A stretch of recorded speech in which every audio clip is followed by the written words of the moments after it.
Hello everyone, welcome to my channel.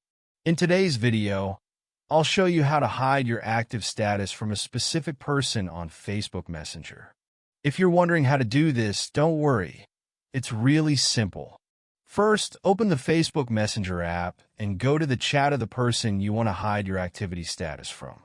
Tap on their name or your name at the top of the chat screen, and you'll see an option called Read Receipts under the Privacy and Support section. Now, what this setting does is let the other person know when you've read their messages.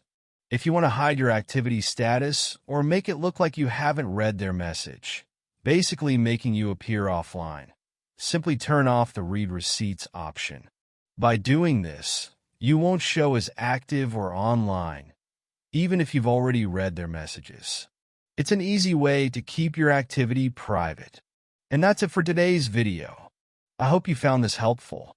If you did, please give it a thumbs up and don't forget to subscribe for more tips and tricks.